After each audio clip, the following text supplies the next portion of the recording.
And now, how would you convert 10 kilometers per hour to meters per second? So how much is 10 kilometers per hour in meters per second? Well, you know that 1 kilometer equals 1,000 meters. You can see that you have kilo here, and kilo is 10 to the power of 3, which is 1,000. And then you also know that 1 hour equals 3,600 seconds. A very good way to convert units is by canceling out the units that you don't need, which are kilometers and hours, and leaving those that you do need, which is meters and seconds. So you can write 10 kilometers per hour, and then I'm going to have a ratio here, and I'm going to say that 1 kilometer is 1,000 meters. And then I'm going to say that 1 hour is 3,600 seconds. If I put them in this form, then I can cancel out the kilometers and also the hours. These are the units that I want to get rid of. And I'm left with meters and seconds. These are the units that I want to have. And so now you will simply write 10 times 1,000, which is here, divided by 3,600, which is this one here. And now I will have meters over second here. Or I can write that I have 10 over 3.6 meters over second. Or how about if I have 45 meganewtons cubed divided by 900 gigagrams squared? How much would it be in, for example, kilonewton cubed over kilogram squared? Well, you can write it out like this. 45 meganewton cubed over 900 gigagram squared. Then you have a ratio here. You want to get rid of meganewtons, and you want to replace them with kilonewtons. So how much is 1 meganewton in kilonewtons?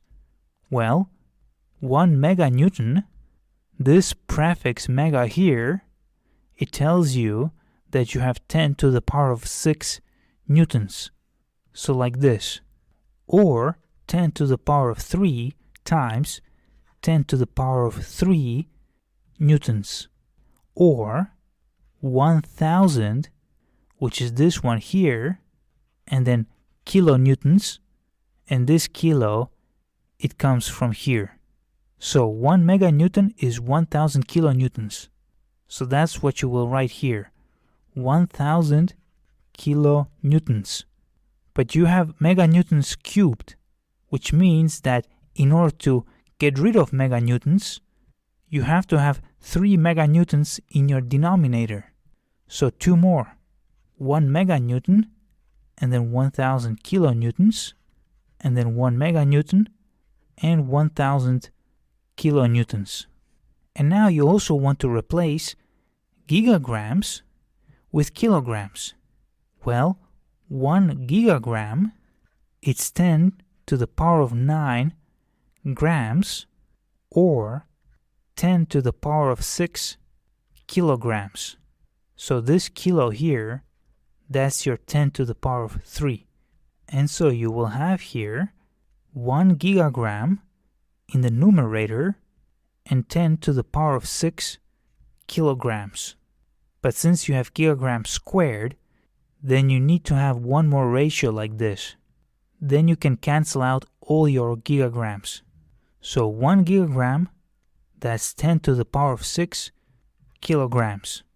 And so you will have 45 divided 900, which is what you have here. You can now cancel out your meganewtons, like this, and you can cancel out your gigagrams, like this.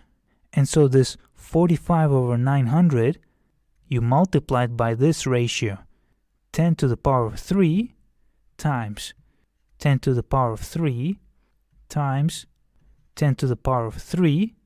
These are these ones here. And then in the denominator, you will have 10 to the power of 6 times 10 to the power of 6. And these are these ones here. And as you can see, you're only left with 3 kilonewton units. So you will have kilonewton cubed, and you will have 2 kilogram units here.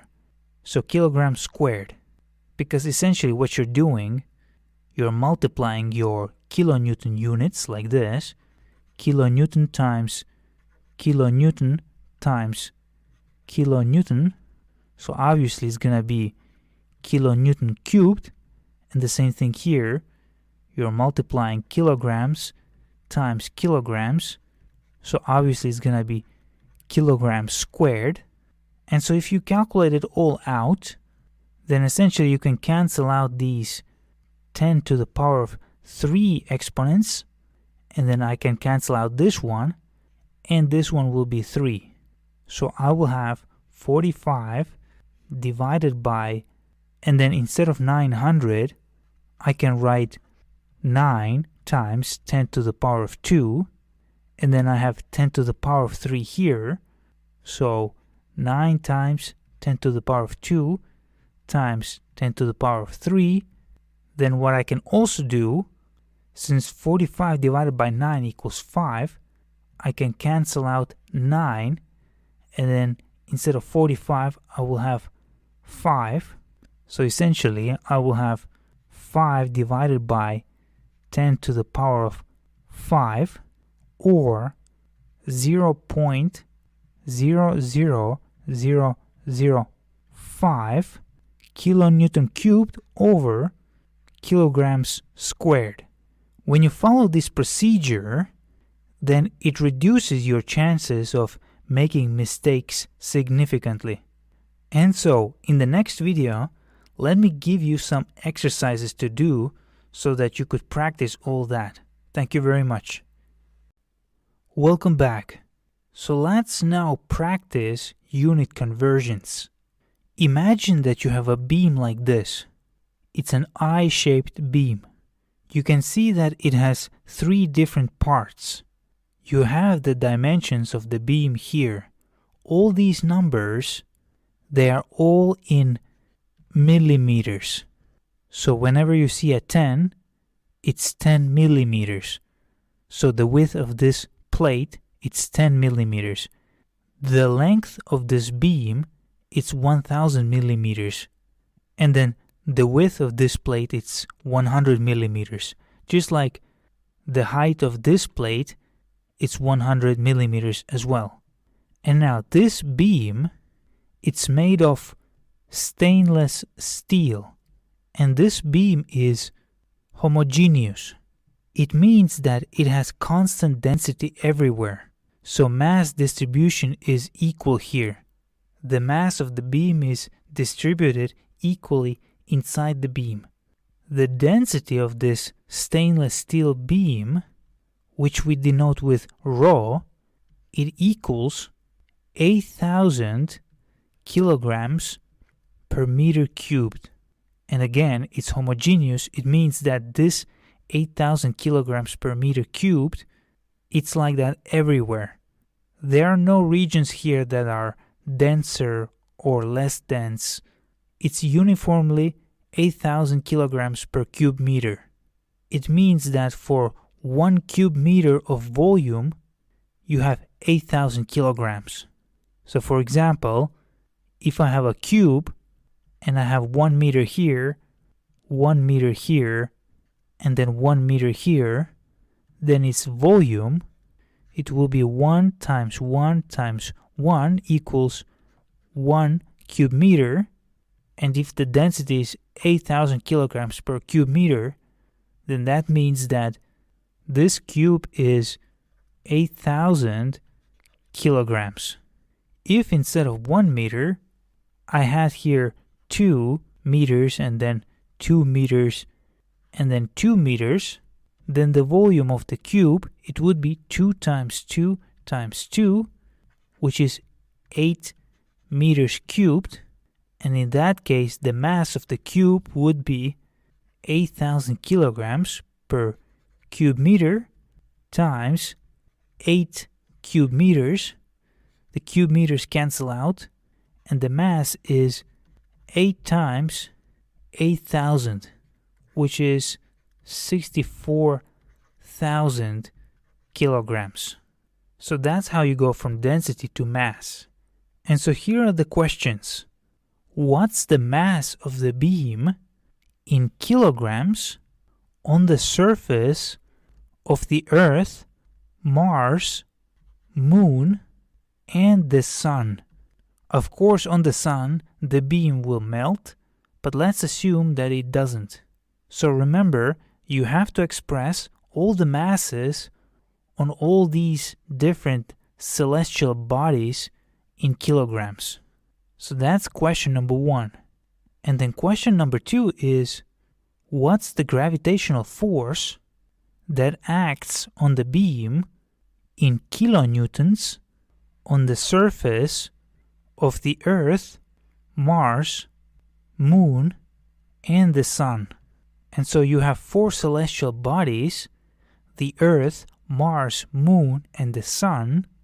You know that on the surface of the Earth, the gravitational acceleration is 9.81 meters per second squared, but obviously on the surfaces of Mars, Moon, and the Sun, the gravitational acceleration is different. So on Mars, it's 3.72 meters per second squared. Then on the Moon, it's 1.62 meters per second squared. Again, that's on the surface of Moon. And then on the surface of the Sun, it's 274 meters per second squared. And so you have all the data and all the knowledge necessary to answer these 2 questions. Try solving it yourself first, and then see how I did it in the next video. Thank you very much. Welcome back. So let's now solve this exercise together. In the first question, we had to figure out the mass of the beam in kilograms on the surface of the Earth, Mars, Moon, and the Sun. Well, first of all, mass is how much matter you have inside your body. That's what mass is. It doesn't depend on your location in the universe. So whatever the mass of the beam is, it's the same on all the celestial bodies, on the Earth, Mars, Moon, and the Sun. Again, for the purposes of this exercise, we assume that the beam will not melt on the surface of the Sun. In reality, of course, it will melt. Okay, but what's the mass of the beam then? Well, you have the density of the beam. It's 8,000 kilograms per cube meter. So what do you need to do with the beam's density in order to get the beam's mass? Well, the unit of density is kilograms per cube meter. But you only want kilograms. So if you multiply kilogram per cube meter by cube meter, then you can cancel out the cube meters and you will have kilogram. And what is cube meter? Well, cube meter, it's a unit for volume. So in order to get the beam's mass, you have to multiply its density by its volume. So let's calculate the beam's volume. This beam consists of 3 parts, and the volume for each part is 10 millimeters times 100 millimeters times 1000 millimeters. That will give you 10 to the power of 6 cube millimeters. So that's the volume for one part. The volume for the entire beam is then 3 times 10 to the power of 6 cube millimeters. However, the units of density are in kilograms per cube meter and not in kilograms per cube millimeter. Thus, we have to go from cube millimeters to cube meters. So the volume of the beam is 3 times 10 to the power of 6 cube millimeters. And then I can say that 1 meter, it's 1000 millimeters. But since I have to the power of 3 here, then I will have 2 more ratios here. And so what I can do, I can now cancel out all the millimeters that I have here. And so the volume of the beam, it's 3 times 10 to the 6. And then here I have 1000, 1000, and 1000. Essentially, I can say that it's 10 to the power of minus 9. I can cancel out this. And then here I will have minus 3. And my final answer is 0.003 cube meters. And now, since we have the volume with the right units, we can calculate the beam's mass using its density. So the mass of the beam, it equals the density of the beam times the volume of the beam, so 8,000 kilograms per cube meters times 0.003 cube meters. The cube meters, they cancel out, and so I will have 24 kilograms.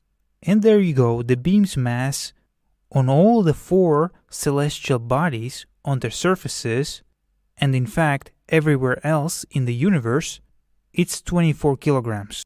And now the second question was, what's the gravitational force that acts on the beam in kilonewtons on the surface of the Earth, Mars, Moon, and the Sun? Well, the mass of the beam is constant. That means that the force of gravity that acts on the beam, it's the mass of the beam times the gravitational acceleration g.